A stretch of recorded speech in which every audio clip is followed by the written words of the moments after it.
Stanford University.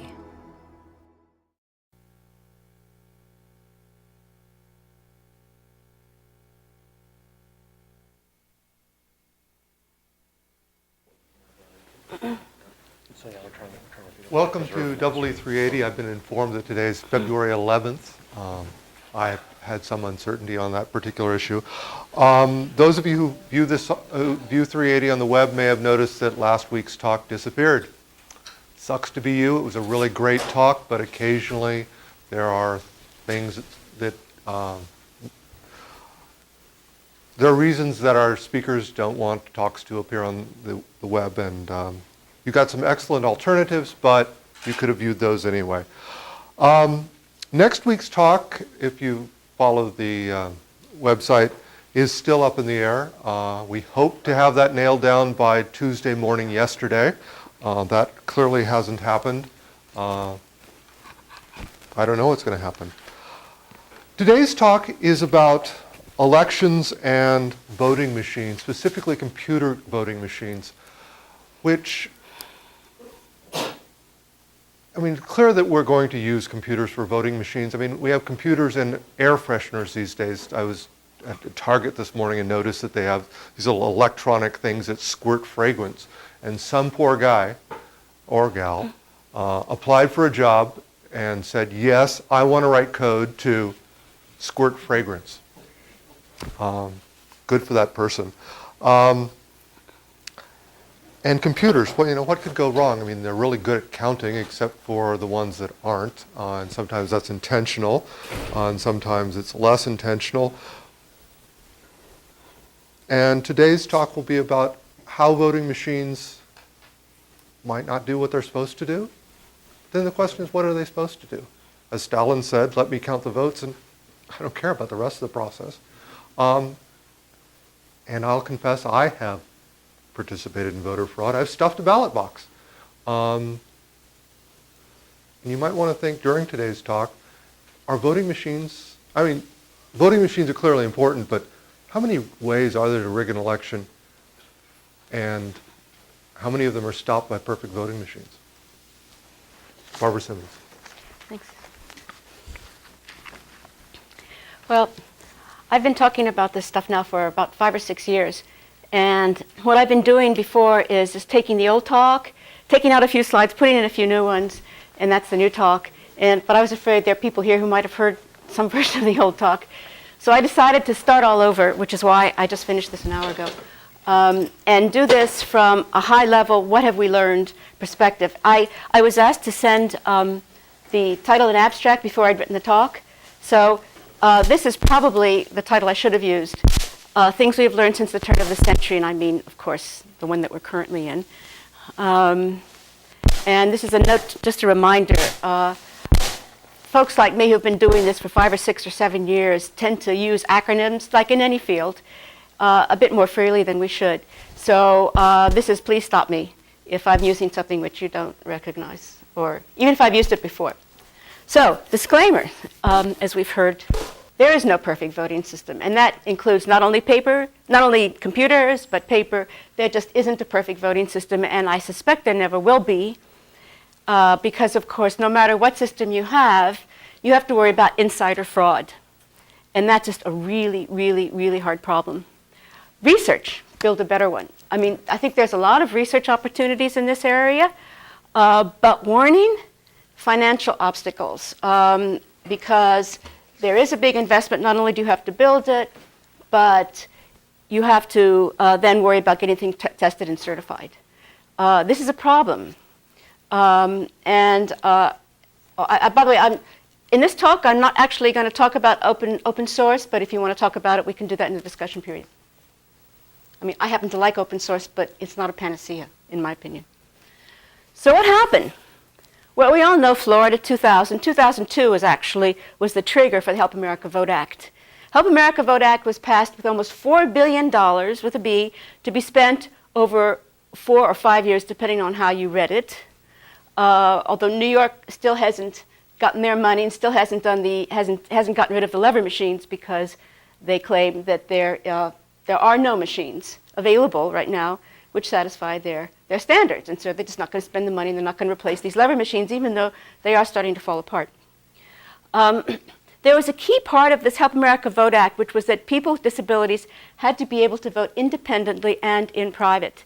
And this has been used to some extent politically as a way to force states and localities, by threat of lawsuits, to purchase these touchscreen voting machines, which many of us have been fighting now for several years. So most of these touchscreen, so I say touchscreen voting, that's sort of a broad term to give people an idea of what we're talking about. But usually what we're talking about is direct recording electronic, or DRE. That's the first acronym.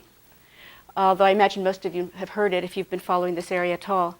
Direct recording electronic means that it actually the machine itself records the results. So for computer people, you can think already about problems you see. People, election officials or voters, especially when these first came out, said, well, we can check, you're supposed to be able to check your results according to Help America Vote Act. So you see it on the screen, you can verify that it's right on the screen, you can change it on the screen, and then you hit vote, enter my vote. And it's been so hard to convince people that what you see on the screen is not necessarily what gets stored in internal memory. I mean, that's a no-brainer for anybody who's had, a first-year course in computer science. But if you've never done any computing, it's not a no-brainer. So this is the level that we've been having to deal with in trying to explain to people the technical issues of these machines. And as I say, most were paperless, the initial ones. So since I'm doing sort of a high-level view, I just thought I'd say briefly a little bit about the history. And I'm leaving out vast amounts of history and vast numbers of people in this. This is just high level. So Saltzman was like one of the first technical people to get involved with this. And then later on, Peter Neumann and Rebecca Mercury got involved. And I said New York there because at one point New York City was about to buy some paperless DREs. And they brought in, I think, Peter and Rebecca. And they did some analysis and convinced New York City to cancel the contract, which they did at some loss, but they didn't get these machines. And then around 2002, I think, around that time, David Dill, who's a professor of computer science here, started circulating a petition because he'd learned of these paperless DREs, and he was appalled.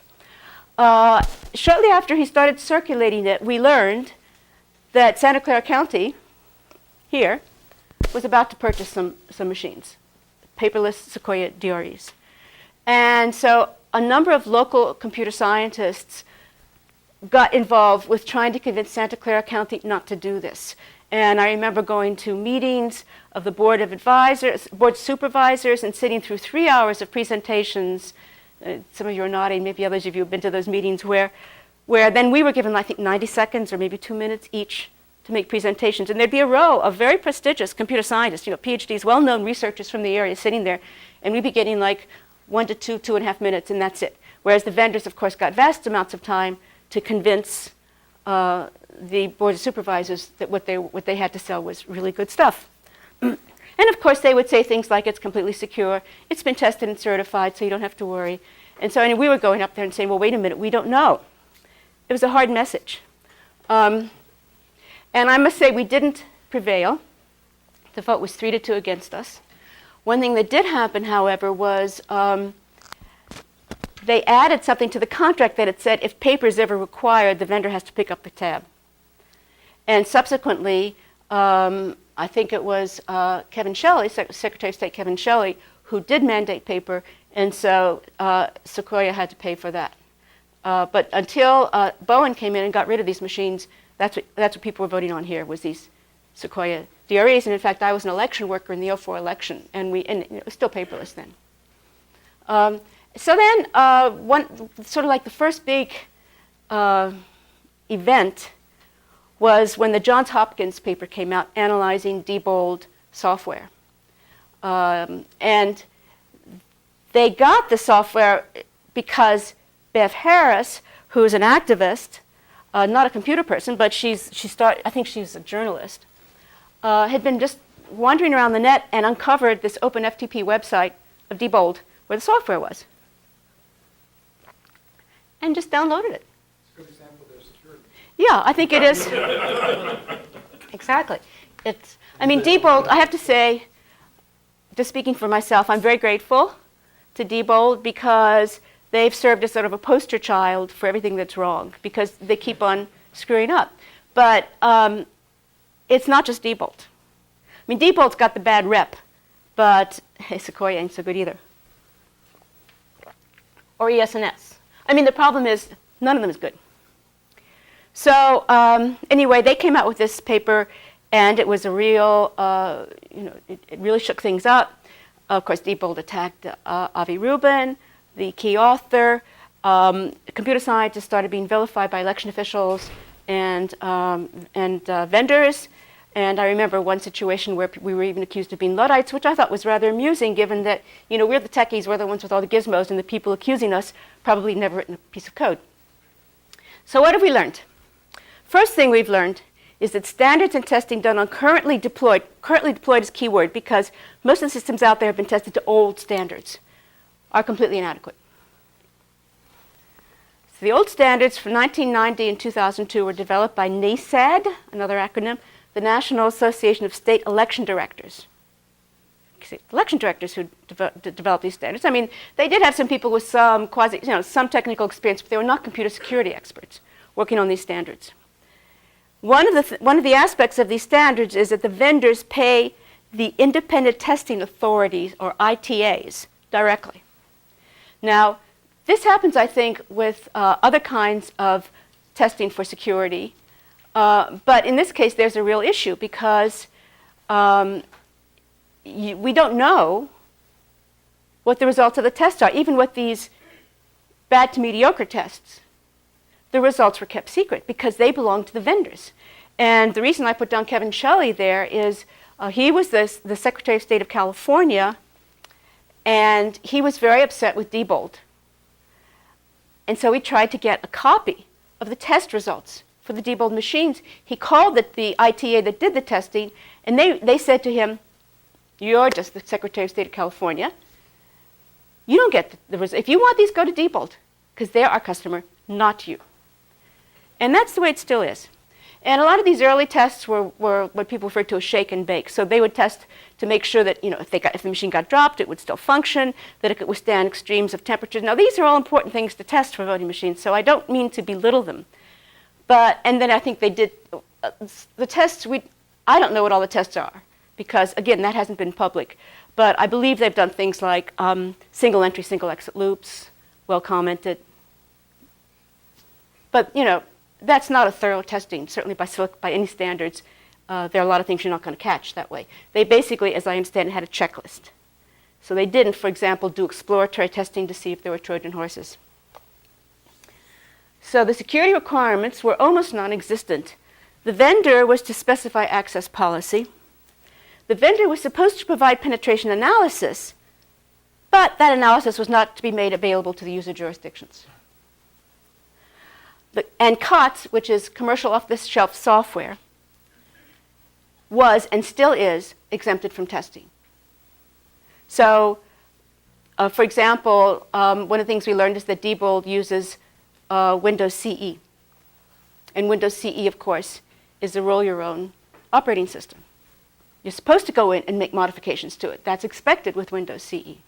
And yet that has been exempted from testing on the grounds that it's COTS. So basically that's the statement about the COTS exemption. Now there's a newer standard from 2005 which is a lot better. It's the first of what's called the Voluntary Voting System Guideline, VVVSG.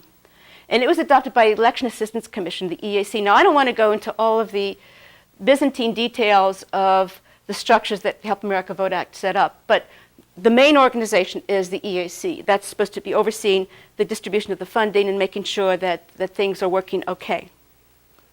Now, the 2005 standards, as it says, retain the COTS exemption. And only recently have voting systems started to be improved to test it to the 2005 standards. Only recently. Now, there are some new standards, the so-called 2007 standards, which I think came out in 2008. And these reflect the fact that finally some really high-powered computer scientists were involved in the standards writing, in particular Ron Vest at MIT and David Wagner at Berkeley.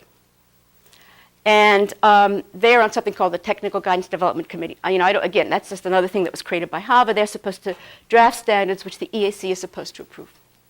So they came out with these standards, which are somewhat tedious to read, but have a lot of interesting features. If you have the time, I suggest you sit down and at least look at the security chapter, which I think is chapter 4. Because they've got a lot of really cool stuff in there, things that should have been there all along, but weren't. Needless to say, this got a lot of people upset. For example, one of the things that nobody has ever done is have some requirement that we can know that the software that's running on this voting machine is the same software that was certified. That's not been in any of the standards. So they say, well, we should have digital signatures or cryptographic hash to verify this fact. Well, you know that the election officials don't even know what this means. And that's not to belittle them, because it's not their job to know what it means.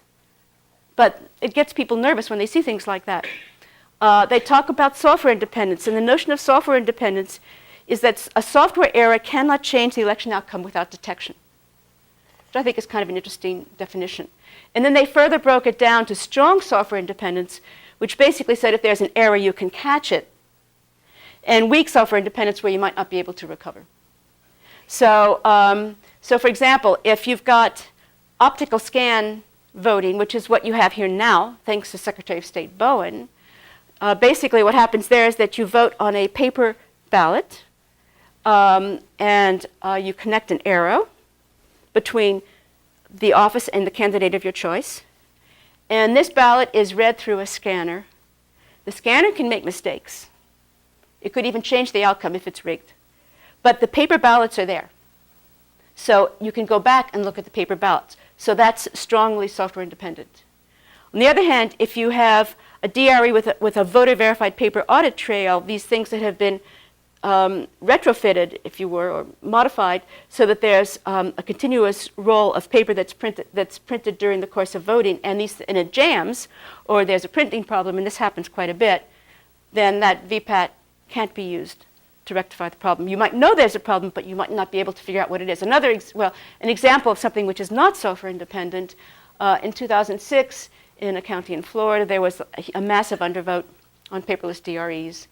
Sarasota County, I believe it was, and in an area which was more Democratic than Republican. The Democratic candidate lost by a small number of votes. There were a large number of undervotes. This is for the House of Representatives. It's clear that not all these people didn't intend to vote for this office, because it was just way out of proportion to anything else, to the absentee ballots and to the votes in other parts of the state. But there was no way to catch it, to correct it. There's no way. In fact, that's not even weakly software independent, because you can't prove that there was a problem. It just stands to reason that there was a problem. Now, they also talk about, in the 2007 standards, something called independent voter verifiable records as an abstract notion, because they didn't want to tie things down to paper per se. However, as of this point, the only way we know how to have independent voter verifiable records is to have some kind of paper. And again, that would mean that the systems that are out there that are paperless would not satisfy these standards. They also would allow open-ended vulnerability testing, which is certainly something that you want. It can increase the cost because you have no limit on what the testing is.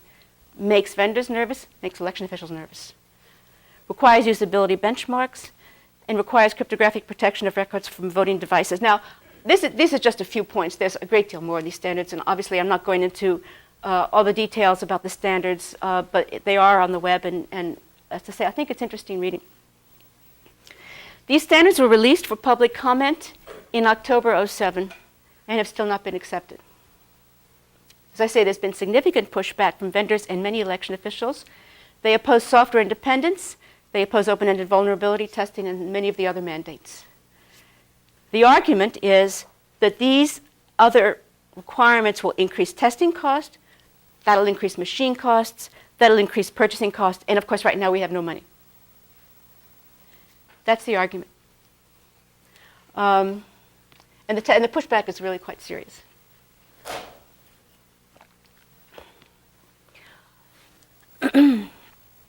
As an example of inadequate testing, in January 2007, the New York Times announced that Cyber, which is one of the ITAs, had been temporarily barred from approving new machines by the EAC.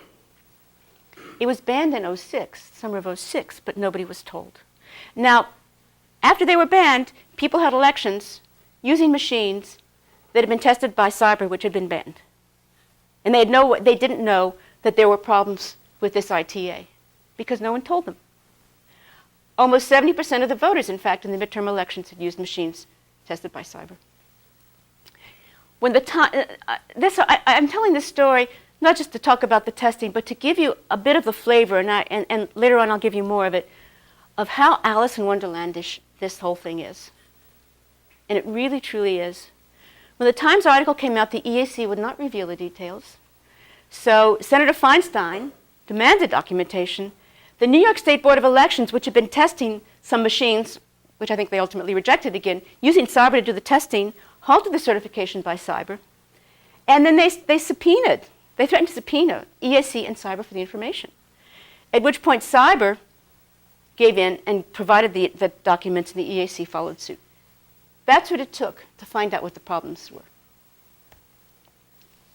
Now, California has been very interesting because there have been two really dedicated secretaries of state here. I mentioned Kevin Shelley, who I actually think may have been, I don't know how many of you remember, there was a big scandal about Kevin Shelley a few years ago, and he had to resign. He was accused of harassment and misusing funds, although he was never charged with any crime. Now, just speaking personally, I think that one of the reasons he was drummed out was that he was very clearly standing up to some of these vendors in a very dramatic way. And I think that they wanted to get rid of him. But, you know, by the way, I think he thinks that too. Anyway, Secretary of State Bowen, who's the current Secretary of State, came in. One of her main points on her platform was that she was going to deal with these voting machines. And she did. By the way, if you ever have a chance to talk to her, those of you who haven't yet, she's very knowledgeable, she's a very interesting person to talk to. So what she did was she said before she was elected she was going to do this, and then she did. She had a top-to-bottom review. Top-to-bottom review. And by the way, if anybody wants these links, I can give you the slides, so you don't have to worry about writing anything down. Yeah? There's at least a missing decimal point in that last slide. I'm not sure. I was thinking there was something to top-to-bottom review. Oh, elect.htm. Okay. Right. Sorry about that. That's what happens when you finish your slides. Anyway, as I say, she was elected in November '06. Contract with the University of California to conduct review of machines certified in California. By the way, you don't have to worry about the missing decimal. You can do a web search on this. You'll find it. It was the most thorough exam that had ever been done on voting machines, which again is a sorry reflection on the ITAs. She created several teams: a red team, a source code team, a document team, review team, and an accessibility review team.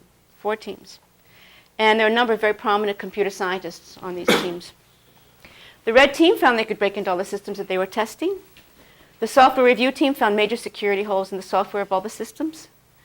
The document review teams found testing reports incomplete and documentation frequently inadequate. These are the testing reports from the ITAs. And the accessibility team found machines that were difficult or impossible to use for people with certain disabilities. I should say difficult or impossible. Now, this accessibility report is something that a lot of people don't know about. It's quite long, which is intimidating if you want to download it from the website, from the Secretary of State's website. But the second half of it is all about the testing mechanisms they used, so you can sort of ignore that if you just want to read about the accessibility stuff. And the first half has lots of pictures, and there's no executive summary which summarizes their results. So it's a bit opaque, but the pictures are very descriptive. And you can see how somebody in a wheelchair the arm of the wheelchair will interfere with the handheld device the device that they're supposed to manipulate if they have problems. So I mean, you can see how or how the legs of the machine that the machines are on, of the stands, are too close together for the wheelchair to get underneath it.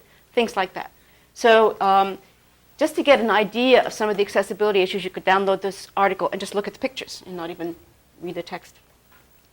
Now here's a picture not from California Review. This is actually from somebody else who's been working in this area. This is her mother who's had a stroke, trying unsuccessfully to vote on, I don't remember now, I think it was Sequoia or ES&S.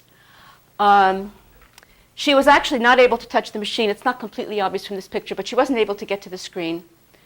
So she couldn't actually record the vote herself. So her daughter had to do it for her, even though the main argument for using these things is to allow people with disabilities to be able to vote independently. Furthermore, look at the privacy issue. You can see the screen. And again, there are problems with privacy for these in general, because they're frequently, these machines are daisy chained, because you need to charge them up before the election to make sure they don't run out. They've got batteries, so there's a power outage, they can still work. And so they have to be daisy chained. That's the way they're set up. And a lot of polling places only have one outlet or two, so they're set up in such a way. Frequently, this is the way we set them up here. And by the way, I was an election official on the Stanford campus. I'll tell you about that in a minute. And so they're set up so that privacy is a real concern anyway. But if someone's at least you figure if you're standing in front of it, it's harder to see the screen. But if you're in a wheelchair, you're not even standing in front of it. So actually, my experience at Stanford, I guess I should tell that here. So I worked in 2004 in the presidential election, and the precinct was one of the voting was held in a commons room in one of the Stanford dorms. And a week before the election, and I was the judge, so I was supposed to be in charge of this. I'd never done this before, but anyway. So the week before the election, the machines were delivered to the commons room and just left there. Now, the woman who had arranged to have them delivered had asked the people who do that to let her know when they're coming so she can be there to receive them, but they didn't. She came into work, found them there in the middle of the commons room, had them taken into her office where they stayed for a week. Under her lock and key. Of course, she had complete access to these machines for a week, and anyone who had access to her office, such as maintenance, had access to the machines, and who knows who else had access to the machines. The night before we came in, we set them up, and as I say, we had to daisy chain them. Now, the security was really hokey. There were two levels of what they call tamper-proof tape, but it's really tamper-resistant tape. In training, I hadn't seen the tape. None of us had seen the tape. They didn't have it yet when we did the training. So I had no idea what it looked like. So when we came in there to set things up the night before, we were supposed to take off the first level of tamper-resistant tape, put it in a bag. That's proof that no one had gotten to them. Now, I didn't know what it looked like. I didn't know what the numbers were supposed to be. I had no way of knowing if anyone had gotten to them or not. Or, the stuff is probably available elsewhere. So someone could quite possibly have gotten a hold of the same kind of tamper-resistant tape, say from somebody even who's working for the Registrar of Voters' office, and gotten some of it, put the same numbers on, put it back, and we wouldn't have known. Then so they left overnight in the commons room. Not a very secure place, especially at Stanford. And the next morning we come in at 6 in the morning, supposed to set them up, take off the second level of tamper-resistant tape, and voila. So who knows if You're supposed to start tampering with them because they're taking off the tape? No, we put them in a bag, and we're supposed to set them up to vote. Yeah, but now you've removed all security, and now you have... Well, you have to remove security when you're going to vote. People have to be able to vote. The idea was... Oh, okay. So the idea, but anyway, that's what we were told to do. We were also told if we found any without any tape on it, we were supposed to report that. In which case, we were supposed to get new machines. Now, we got here at 6 in the morning, and I have to tell you, that's not my normal lifestyle. And it took us, we were frantic till 7, being able to open in time. There was a long line by the time we opened, and we barely were ready. If we'd had to get another machine, that machine wouldn't have been up for a long time. Now, a real simple thing to do is just take them all off the night before. We'd had to get 5 new machines.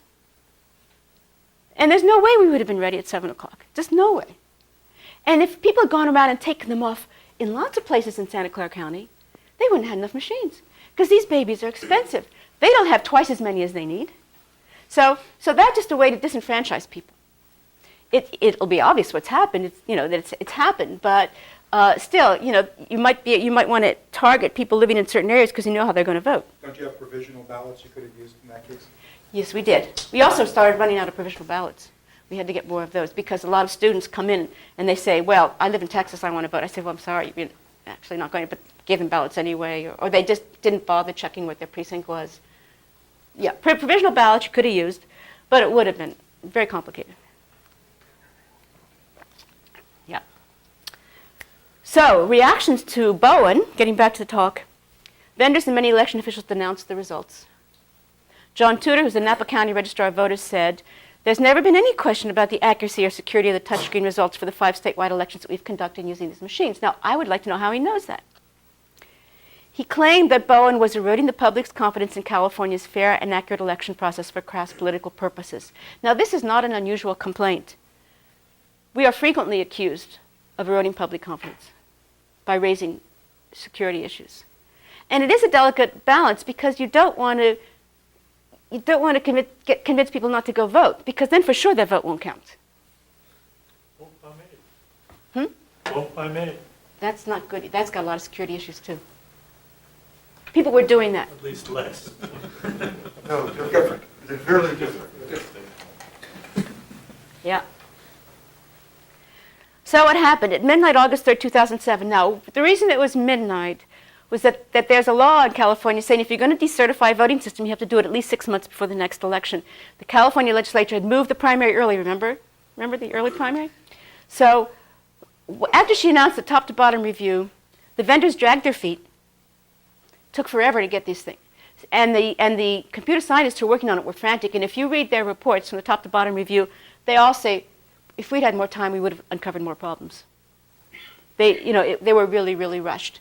And I think that she was working on this to the very last minute because she had to come up with a list of requirements. Anyway, midnight, she decertified all of them. And the untested ES&S machine. The reason ES&S was untested was because they dragged their feet even more than the others and hadn't gotten their stuff in time to be tested. Then she conditionally recertified all but the ES&S system, which was subsequently recertified later, conditionally. And election officials sued Bowen. Now, they had also sued Kevin Shelley a few years earlier, and he had won that case, and the judge sided strongly with Bowen in this lawsuit, based in part on the outcome of the Kevin Shelley case. Ohio then, who also had there was a Secretary of State who came in Ohio also promising to test machines, did, after the top-to-bottom review, did their own study called the Everest study, and some of the same people were involved with that. There were some different people too.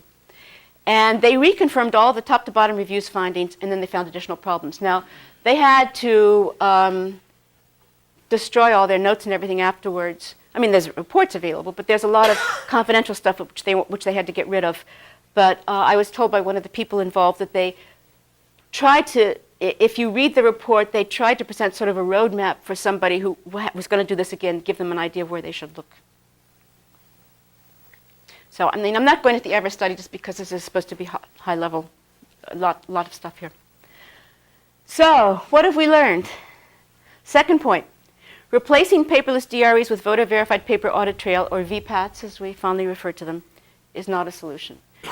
We thought initially it would be. When David Dill started his petition, basically he was calling for voter-verified paper audit trail. It seemed like a logical thing to ask for. Then you've got an audit trail, you can audit it, you can check it. Little did we dream how bad they would be. They were poorly engineered. And basically what the vendors came up with was continuous roll thermal paper. Now, thermal paper is what you get at a gas station when you get a receipt. And if you leave it out for a week, it fades. Sometimes the font is really hard to read even if you don't leave it out for a week. There are privacy concerns because it's continuous. The votes are stored in the order that people go to the voting machine. They sometimes jam. The fonts can be small and difficult to read. And there are usability issues. For example, the ES&S iVotronic VPATs print out everything the voter does.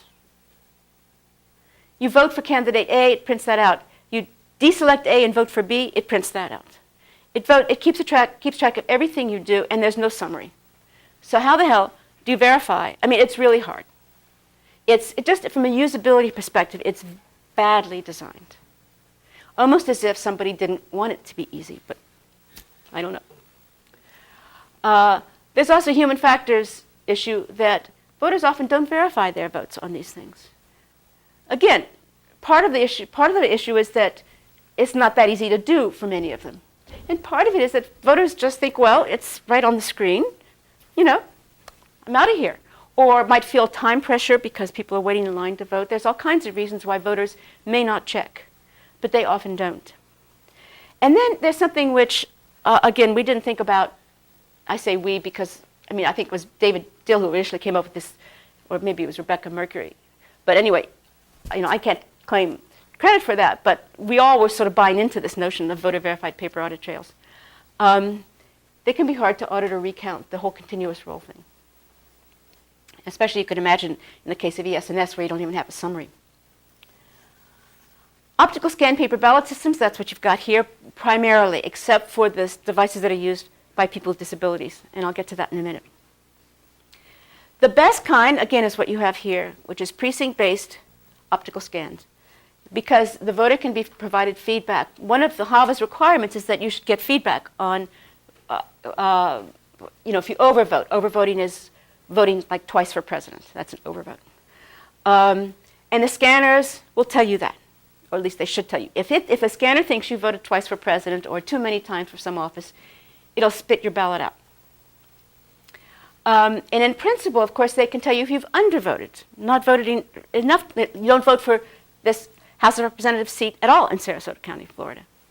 But it's an issue because people get confused if they think maybe they made a mistake. Sometimes people undervote intentionally. This raises another peripheral issue, which is what about having none of the above as an option? Many people have recommended that. But of course, that would require legal changes. And there are probably some political people who don't want that because... None of the above is very different than don't care. Or don't care. Right. But something like that which makes it clear that you know what you're doing. It wasn't an oversight. It wasn't a mistake. Yeah, there's a difference between hate them all and don't care. Yeah. Now, don't care, I guess, is less judgmental. Maybe none of the above and don't care as options. But don't care may not require legal changes because it can be viewed as equivalent to not select. Maybe. Or maybe you have a not select, even. No selection. No selection. Maybe.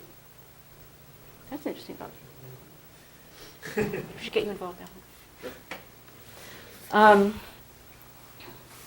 Anyway, undervotes are an issue because people, I hardly ever vote for all the judicial positions. That's just stuff I don't vote for because I just don't know it, and I think I'm better off not voting than voting where maybe it's not the wrong vote. Anyway, then there's also central count. Now, this is what's used for absentee voting, is central count, optical scanners.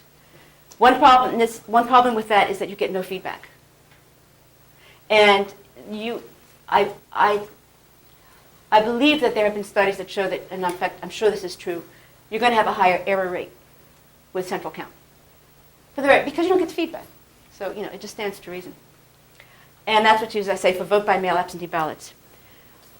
Also, these optical scan systems have paper ballots, so they're relatively easy to audit and recount. I say relatively, everybody talks about Minnesota, but things actually went very well in Minnesota. The number of problems was very small compared to the large number of ballots. And, some of the problems were self-caused. So scanners. Scanners can vary in sensitivity, and they can have problems with humidity, reading different marking implements, and so on. And a number of these voting systems use older scanner technology. So there's better technology which could be used. Again, one of the issues is if you're going to change the technology, you've got to go through the certification process again, and that's expensive. These are just things to think about when you think about how are we going to reform the system. And of course, they contain computers, so they could have bugs or malicious code. And one of the interesting things is how do you test these systems? Now, frequently, and this is sort of amazing, there are tests that are done on these voting systems before elections by the local election officials. You've got the machines there, and you test them just to make sure they're working. There are various tests you can do. One of the tests that's often done for scanners is you put different testing ballots through where you make sure that every position gets a mark. But if you do that, if you only do it where each position only gets one mark, you have no way of telling at the end, when you look at the results, whether or not the scanner disambiguates correctly between different candidates. This is sort of obvious when you think about it, but again, some things are not obvious to people unless you point it out to them. So, for example, in the 2004 primary, there was a case where Gephardt got a lot of votes after he had withdrawn. I forget what state it was. And they went back and looked, the people, and this was on paper ballots. So they went back and they could look at the ballots. And it turns out, in fact, that Gore was the one who'd gotten the majority of the votes. I mean, he was essentially the winner at that point. So the Gephardt vote didn't make any sense. Now, nobody ever said what had happened, but my guess is that when the ballot definition files were written, that somebody flipped Gephardt and Gore. And my guess also is that that was just a mistake. I don't think someone was trying to rig an election. I think it was a mistake. People make mistakes. And you have to be able to, whenever you've got software or computers, you have to be able to catch these honest mistakes. So I think that's what happened. But I don't know. So machines for people with disabilities, there have been tactile ballots around for a while. They were used in Rhode Island, in some other countries, and so on, a few places. And these frequently tend to have templates. You put a template over it. So you have a paper ballot. You put a template over it where you can have raised marks that people who are blind can, if they read Braille, can read. And then they can feel where the hole is or the slot, and they can just color it in, pencil it in. And because it's a template, it just gets the mark where it's supposed to be. Now, there are problems with write-ins. In fact, write-in is a problem in general for people with disabilities in these various systems. And some of the more, like VotePad, I think has headphones also, so it'll tell you what's there. You can get feedback, but VotePad hasn't gone anywhere. That's one of the systems with tactile ballot and a template. DREs with headphones. Now, as I said, the California top-to-bottom review had negative accessibility results with that, but they were touted as being the way to make it possible for voters with disabilities to vote independently and in private. Then there are ballot marking or generating devices. So these are kind of interesting. The one that is most widely used is the AutoMark. And the way the AutoMark works is you take a blank optical scan ballot and you insert it into the machine, and then it operates kind of like a DRE. You've got a touch screen, you've got headphones, you've got other devices for people to use. You've got a SIP puff, which is available for somebody with severe mobility issues. And the AutoMark was designed to be used by people with disabilities, so it is much more accessible. Accessibility is sort of the buzzword, meaning works for people with disabilities. And it's much better. I mean, it's not perfect, as I said. There aren't any perfect systems. But it's much better than the DREs that are there.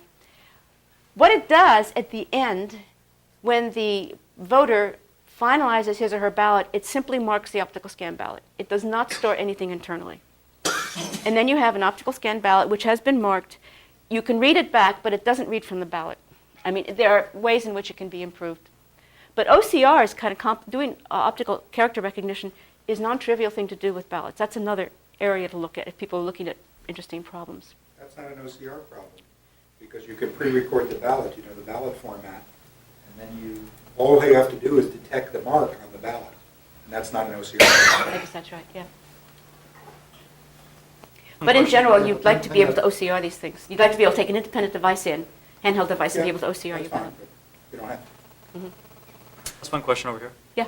So I remember hearing some discussion some time ago about actually including photographs of candidates. This would kind of be good for someone who has a reading disability or something of that sort. And so I don't remember where I heard this, but I thought this was a subject that was up for debate. You obviously can't do it with a proposition or anything, but... I haven't heard anything about doing that. I haven't heard anyone seriously propose that. I mean, people with reading disabilities, the nice thing about a touch screen, this would be AutoMark or DRE, is you should be able to get larger fonts. And if you actually have trouble reading, if you're quasi-illiterate, right. The headphones. So the headphones can tell you that. I mean, yeah. and it can give you feedback. I mean, if you do it properly. I mean, certainly the automark will give you feedback. It's you know, you say you hear it and you can just say yes, push this button, push that button. So yeah, the automark should work for somebody who is not literate or has literacy problems or language problems. Right. You know, isn't fluent in English. Although even someone who isn't fluent in English should be able to recognize proper names. There could be problems with ballot, with initiatives and things like that. But isn't it also true that the disabled are a smaller percentage of the voting populace, so their effective errors in their votes are less significant than errors in the general populace votes? For one, a 2% error among the handicapped population and 0.1% error against the general population probably won't change an election. Well, I mean, that's an interesting question. I'll counter the current fiasco in Minnesota. If there's a 2% error among the disabled voting population, there only has to be 2,500 disabled voters in the whole state to flip that Right. congressional election. Right. Well, yeah, as we've seen, very close elections, that could matter. But the reason I was thinking about this was that I have a feeling that a lot of people with disabilities still don't come to the polls to vote. I think most of them still use absentee ballots, but I don't have any figures on that. I mean, I know that when I was a poll worker, we had only one person with a disability who voted. Of course, this was on the Stanford campus, and he was in a wheelchair. And so he could have used an optical scan ballot perfectly fine. He didn't need a DRE at all. Can I respond to that comment? Yes. The point is that every election counting system will have some error. Yes. 0.1% error in that Minnesota vote would have far swamped the 1% error among the 2,500 disabled. Okay. That was the point. Anyway, whether or not people with disabilities tend to vote very much in these, in precincts and so on, the fact of the matter is that HAVA has this requirement. And you might, it's a whole other interesting discussion is how did that get into HAVA. There are a number of things that got into HAVA that are, I think, very interesting, like the fact that the IEEE has a reserved seat on the TGDC. How that got into HAVA is another interesting subject, which I won't go into right now, but happy to talk about later. Or how some of the supporting committees, like the Standards Committee or the Board of Advisors for the EAC, for example, the Board of Advisors, which I am on, there are 4 seats which are designated under HAVA to be for technical people. I'm the first person with any technical credentials to be on that board, first. It's just been completely ignored. How do they define technical?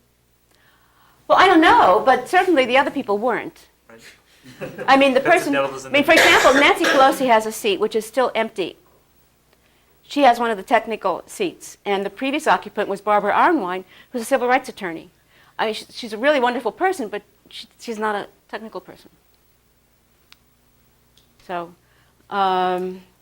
there's been, getting technical people into these committees has been really hard. The TGDC, the Technical Guidance Development Committee, which came out with the draft standards, it was a real struggle getting Ron Rivest and then David Wagner onto that, and now Kem Kaner's on it, but he joined it after they finished the standards. But these are 3 computer scientists. But 2005 standards didn't have their input. I believe that's right. The Populex, and you see it, by the way, the 2007 standard is just completely different from everything that came before it. Completely. Now, the Populex, I just want to mention quickly, is it's a ballot generating device. That also works like a DRE with headphones and yada yada. But instead of marking an optical scan ballot, it prints out a ballot. The drawback with the Populex, there are a couple. One is that it doesn't have the same kind of things as the ballots that people vote on who are voting without having to use one of these devices. And also, it just prints out the numbers of the positions you voted for. You can still verify it, but you have to know what the numbers correspond to. I mean, it's a lot better, I think, than a DRE, but it has some usability issues. What did we learn? Be careful what you wish for. And that's something you learn often, isn't it? So, remote voting has been pushed as a replacement for DREs. Now, there are fundamental problems with any kind of remote voting: vote selling, coercion, no voter feedback, and forgery. Those are just to name 4. Vote by mail, I mean, I remember, I was doing vote by mail when I was living here as a way to avoid voting on DREs. It's a form of protest. But a lot of people now are saying, oh, you don't want DREs? Vote by mail. And so Oregon's entirely vote by mail. Parts of Washington also are entirely vote by mail. And the Santa Clara County Registrar of Voters is pushing vote by mail. And again, you can kind of see one of the reasons they're doing this is that the path we're going down or trying to go down with these other machines is to have more requirements. They don't want them. But registrars of voters hate paper, and vote by mail is paper. Yep. Yep. But it's a lot cheaper than having these precinct-based systems. And if you just throw it out, it's not really a big load on you. What do you say? If you just throw Throw away the paper. Right. And internet voting now. Get rid of paper. Internet voting is, well, I won't be too explicit about it, but there's been a big push for quite a while for military and citizens living abroad to vote over the internet. Now, they've already got the problems of absentee voting, so you're not going to get rid of that if you're not living here. SERV is a project which was being implemented by the Department of Defense for the 2004 election, which basically would have let people living abroad vote from their own computers, from a cyber cafe, any place as long as it was a Windows machine. You couldn't use a Mac. Didn't work for Mac. Over the internet. Now, fortunately, a few of us were brought in to look at this, and there was a paper that was written in 2004. Avi Rubin, David Jefferson, David Wagner, and I were the co-authors. And much to our surprise, as a result of this paper, I believe, the project was killed. Now, I have to say, the people working on SERV, they knew it was a hard problem. I think they understood a lot of the issues, but they had been given this mandate by Congress to make it possible for people, especially the military, to vote over the internet. And I remember some years back, I was speaking at an event for women in legislative offices. I forget why we were doing this, and I was asked to talk about what's it like to be a woman in computer science, and I didn't really want to talk about that. I wanted to talk about voting. So I managed to get one line in at the end, which I said, if you have internet voting, it'll be a disaster. And afterwards, people came up to me and said, what? Everyone's telling us that internet voting is the way to go. And in fact, that's what the Democratic Party, at least parts of it, believe. So the head of the Michigan Democratic Party is convinced, and it doesn't matter what you say to him, that more young people will get involved with the Democratic Party if they can vote over the internet. And in fact, in the 2004 primary, that's exactly what happened. Internet voting was allowed in Michigan. It was one of several options. There was a lawsuit brought by an African American on the basis this discriminated against poor people because they were less likely to have computers. And it just so happened I happened to be in Washington at the time, and I actually got to testify for 7.5 minutes in front of the Democratic National Committee. And they just didn't. I talked about the security issues. They said, well, "What about SERV?" And I said, I couldn't say we're coming out with a report to kill it, but I said, that's got problems too. But I just don't think they believed it. And they were going to do it again in 2008, and the only reason they didn't was that the Michigan legislature did what California did, and they moved the primary early, and there wasn't time. However, Democrats abroad did hold their primary over the internet, and in fact, they were they were in cahoots with the Michigan people, and they used the same system that the Michigan would have used. Washington State, the Secretary of State is pushing internet voting right now. It's got law in front of the legislature to allow some testing of internet voting. Senator Nelson from Florida has talked about introducing a bill in the federal, state in the Senate, the U.S. Senate, for allowing internet voting, but he hasn't as of this point. And in Maryland, there's a proposal before the legislature to study internet voting. So this keeps on popping up, internet voting. So David Dill has another petition, and I urge you all to sign this petition. It's not condemning internet voting. What it says is, if you're going to have internet voting, there are certain conditions that it needs to satisfy. Namely, it must be verifiably accurate, even though the client system cannot be guaranteed of being free of malicious code, must prevent large-scale denial of service attacks, must prevent undetectable changes to votes, should be reliable, unforgeable, unchangeable voter-verified paper records that can be used for audits, and the entire system must be reliable. Now, I forgot to say on this previous slide, I forgot to talk about Okaloosa County, Florida. Okaloosa County, Florida did have internet voting in the 2008 election for president. What they did was they set up kiosks in a few key places. And this is for the military. They didn't have a lot of people participating, but the people who came in to participate, they had to live in Okaloosa County in the first place. They had to be near a kiosk in the second place, and they had to be willing to do it in the third place. But they came in, they voted in these kiosks, and it did produce paper, and the paper was sent to the Registrar of Voters of Okaloosa County. Alec Yasenczak, some of you may know, is a computer security guy. He's now at University of Southern Alabama. He was a consultant and a big supporter of this. And he said that they did a recount. They recounted all of them, and they matched the initial result. It wasn't a lot of ballots. Now, they still don't have an audit provision in Florida, so there's no guarantee if they do this again that it'll be audited. They just did this recount to say, well, you see, it worked. My personal concern is that this kind of thing is a slippery slope, because it had it had kiosks, it had paper, the paper was flown in, even though if there had been a problem, there would have been no way to fix it. I believe them when they say there wasn't a problem. But you can just see what's going to be down the line. It's not going to be like that. I mean, election officials aren't going to have kiosks. First of all, you can't have kiosks everywhere. And the people who in some sense need this the most are the ones who are out in the field somewhere where they're not going to get kiosks. So one idea that a number of people have talked about is to make it possible to use the internet or web for people to download ballots, which they would then print out, fill in by hand, and mail in. So that cuts the time, which is a real issue, by half. You don't have to wait for the mail to get to the military person or the person overseas. They just download it, and then you have to send it back. Now, there's still issues with that. You have to worry about keeping track of all the different ballots. You have to worry about quality of the paper and so on and so forth. So, it's not a perfect solution, but it doesn't have as many security risks as actually casting your vote over the internet has. So that's where the petition is. What have we learned? We should be running our elections in a more business-like fashion. Now, when you think about how we've run elections in this country, it's been really hokey for a long time. We get very elderly volunteers to go in, and I have to tell you, it's exhausting. I mean, I didn't get home until 11 o'clock at night. I was up at 6 in the morning. Well, I was there at 6 in the morning. God, I was up.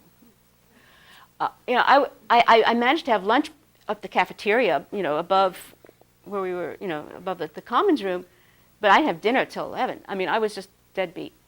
And, I'm not young, but I'm not as old as some of these people who are working there. And it's amazing that they do that. But anyway, we haven't been running our elections. I mean, if we ran businesses in this country the way we run elections, we would have had major problems long before now.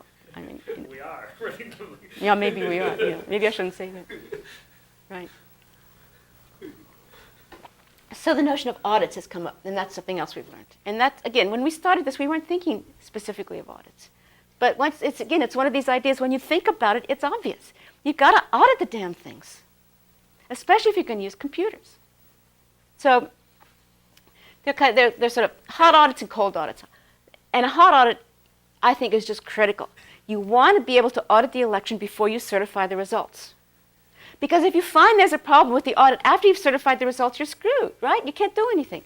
Now, there are some states which have such short windows. I mean, Florida is one of them, between when the election occurs and when it has to be certified, that's very hard to do a decent audit. So we're going to have to change the laws, too. I mean, this stuff is just a can of worms. Cold audits are a good idea because they can be used to improve the process in the future. But they don't deal with the whole issue of what if you find a major problem. And again, I put this in, audits are not recounts because people sometimes get them confused. An audit is less than a recount. It's looking at a subset of the ballots to try to determine if the results report, well, basically what I think an audit should determine is, was the person who was declared the winner the actual winner? I care less about whether or not the numbers are precisely correct. I care more about getting the right person. And so the question is, how do you do this? Well, one thing to think about is if you're going to do an audit, the closer the election is, the more you have to look at. I mean, in Michigan, you had to look at everything, right? I mean, Minnesota, rather. If the election is very close, a small perturbation can change the outcome. If it's very far apart, you have to really change a lot of ballots to change the outcome. So the farther apart it is, the fewer precincts or machines or whatever unit you use for your audit you have to look at. So people come up with different notions. In California, for a long time, we've had a 1% audit requirement, random manual audit requirement in the law. And this was put in, I think, when optical scans came in. I mean, it's been there for a while. And it's kind of interesting because when California moved to paperless DREs, election officials said, well, we can print out the results at the end of the day and hand count them. And that was considered an audit. I mean, really. Anyway, so you can have pre-assigned numbers, like California currently has. You can have tiered, which was what Rush Holt, who's been pushing legislation for years to try to improve the situation, has had in his last bill, and I think in the one that's going to be introduced shortly, where you have different levels according to how close the race is. Now, this is just an approximation, and obviously it's going to be suboptimal in a number of cases. Some cases it'll be too many, some cases it'll be too few. Or you can have statistically significant, where you get a statistician involved and you compute, well, what really should we be doing? And when statistically significant already, that's going to set off alarms, so you call risk limiting. That's less, it's going to scare people less. And you have to have a notion of escalation if you uncover a problem. So you start with a small number. If you find a problem, do you have to do a full recount? Maybe yes, maybe no. Maybe you can just expand the size of your audit. And so that's the notion of escalation. You have to have all of this defined beforehand. You don't want to be doing this on the fly when you've got the ballots there, when you're sort of making up the rules as you go along. You certainly never don't want to do that. So issues relating to audits. Usability issues, the ballots must be easy to count. Transparent, easily observable. So the way that I would do audits, the way that they're done in New Hampshire, the way they're done in a number of places, the way they were done in Minnesota, I believe, is you sort them into piles according to the candidate, and then you count out piles of a certain size, and then you count the number of those piles, and you can repeat this process. You can televise it, you can videotape it. You can have other people look at it as you're sorting the ballots by candidate. You can hold it up to a camera. You can have different people, from both sides, or how many sides there are, go through the piles and make sure that you've done it correctly. So it's a very transparent way of doing things, done correctly. And again, you can do things badly or do them well. A continuous roll, these VPATs are much harder. You've got to have someone look at the continuous roll and say 1 vote for Gore, 1 vote for Bush, and someone else is making marks. Now you can do it, but it's not, I think, as transparent. It's more prone to error. And then you've got these problems. What happens if these VPATs are messed up or unclear or smeared or whatever? So statistically significant. Most election officials are not statisticians. Most people aren't statisticians. So how do you deal with it? Are the tiers the right way to go? Do you want to have a table lookup, which is like lots and lots and lots of little tiers? Or do you want to have a call a statistician hotline? And, I think these are legitimate policy questions. I don't know what the right answer is. I'd like to have a statistician personally, but if you've got, places all over I don't know if there are enough statisticians to go around. Is there some way of simplifying the mathematics? Now, another notion that's come in, which I think is a nice notion, is you want to allow challengers to have a certain number of free challenges. So if I'm going to rig an election and I know you're going to do a random audit, and given that precincts are different sizes, what I might do is just mess with the biggest precincts until I know that I can flip it around, on the hope that the random selection won't choose any of them because there are very few of them. So in order to avoid that, you would like to have a certain number of free challenges so that if someone sees something which looks really questionable, you can just say, and check that one too. So, Palm Beach County, Florida, 2000. right. There are chain of custody issues throughout elections which you have to worry about. And then there's accuracy, and I just thought I would mention, because Minnesota is something that's on everybody's mind, that Andrew Appel did an analysis of the optical scan and manual recount, and according to his numbers, they were both extremely accurate. But that means if they recount it again, it could flip the election. That's within the statistical error. Well, basically, I think that election was tied. Yes. Yeah. What have we learned? Logic does not necessarily prevail. When does logic prevail? Well, in the Stanford classrooms, right? No? Oh, yeah. Well, there are lots and lots of examples I could give about logic not prevailing in this field. But so I thought I would choose something which is ongoing.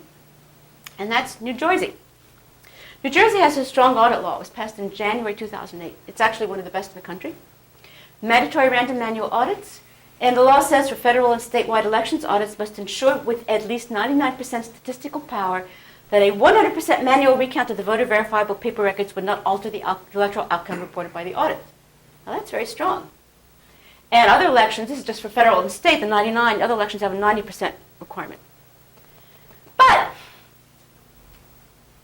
they only have paperless DREs right now, even though they have a law on the books mandating voter verified paper records by January 2008.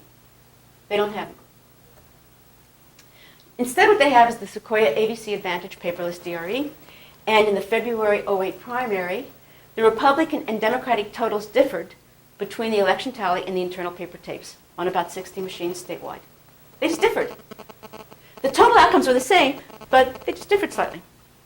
So Sequoia initially said it was poll worker error.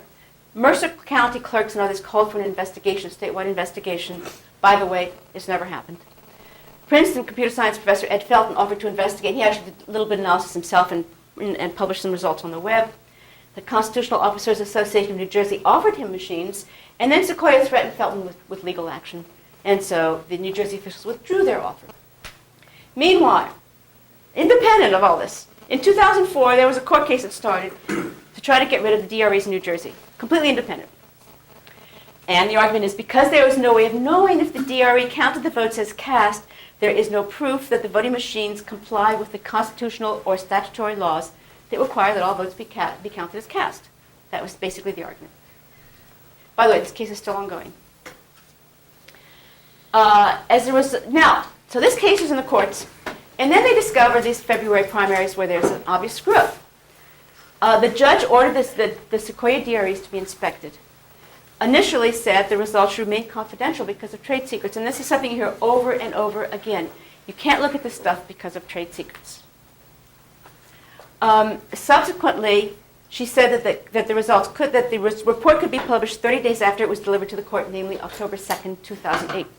So Professor Andrew Appel of Princeton led the effort and became the plaintiff's primary expert witness. Sequoia was not a party to the lawsuit. Remember this 2004 lawsuit. It was the plaintiffs against the state. Nothing to do with Sequoia. They weren't a party. However, they complained to the judge about the possibility of the report, so the report was again suppressed.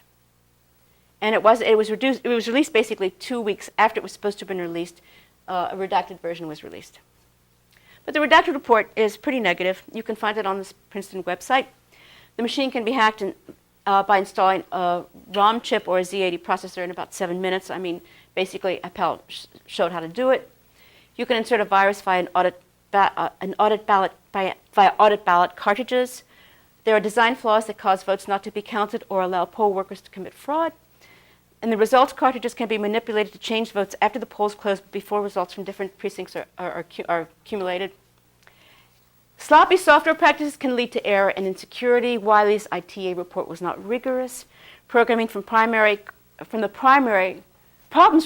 were caused by 2 different programming errors and had the effect of disenfranchising voters. And then he added this 2 conclusions. One, that the Sequoia ABC Advantage was too insecure to use in New Jersey, and 2, that they should move to precinct count optical scan. Well, that didn't go over too well. Secretary of State issued a press release a few days later, in October, expressing complete confidence in the state's voting process and in the security of its voting machine, and referred to a report by consultant CMU professor Michael Seamus, who called the report a lengthy diatribe against electronic voting. He complained that the report did not conduct an equivalent review of precinct count optical scan, and it didn't, in all fairness. He claimed that DREs cannot, he claimed that the audit, that Appel's claim that the DREs cannot be audited was false, because, according to Seamus, if the audit mechanism is working and the software is verified to be identical to the certified version, the machine is completely auditable. It's paperless DREs. This is what Michael Seamus said. I don't agree with him. But even if he's right, he said there are a lot of ifs there which haven't happened.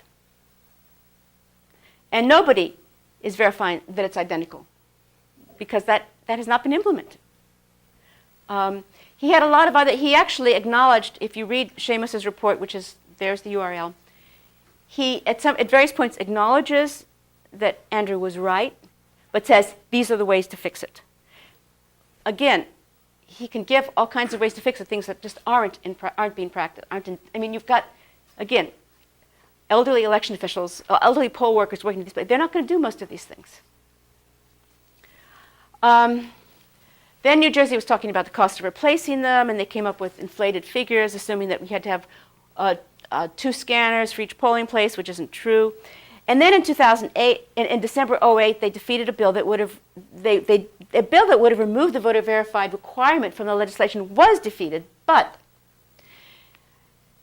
and in January 2009, the Secretary of State decided to purchase retrofitted DREs, again the same vendor, with a small window which showed VPATs. Small windows, I just took that from some of the press releases. And then the state moved to dismiss the lawsuit as moot. Then the governor announced budget cuts and said, we're not going to add the printers after all. And then the Assembly voted to waive already missed deadline for voter verification. And that's where things stand in New Jersey. So I don't know if you follow that whole history. It's kind of convoluted. But the point is that they have laws which they haven't been following. And they're using machines where they know there was a problem. Even Seamus isn't arguing that. And where they have expert witnesses who've pointed out that these machines are insecure. So I thought I would conclude with a couple of slides, one on research problems. There are a lot of interesting research problems in this area. So we need, as I said, there are no perfect voting systems. We can get better ones. There are various aspects to work on: secure and reliability, usability, and with usability, it's not just people who vote, but it's also the poll workers. And we need to have usability applied to audits as well. We need systems that make it easy to conduct audits and recounts. Accessible, I mean, again, we need to satisfy the requirements for people with disabilities. And, and I think that it's fair to say people with disabilities should be able to vote independently. I don't have a problem with that. We need to have ways of doing audits that are understandable for election officials, easy to use, and where you have some notion of reliability of the audits. And what can you do? Get involved. And full disclosure, I'm on the board of Verified Voting, but it was started by David Dill, again, who's here at Stanford, and I think it's a very good organization. A lot of techies are involved with it. And something you might be interested in doing, if you just want to sort of get your feet wet on this, there's going to be an EAC Standards Board meeting the end of this month. The agenda's on the EAC Standards Board website. And there's going to be a webcast, and I think this is going to actually be an interesting meeting. The Standards Board consists of election officials from all the states, just election officials. But there's going to be some interesting stuff discussed, and it'll also give you an insight into what's going on. So that's my last slide, and I guess it's about time. But I'm sorry, yes? One of the things that keeps bothering me about For more, please visit us at stanford.edu.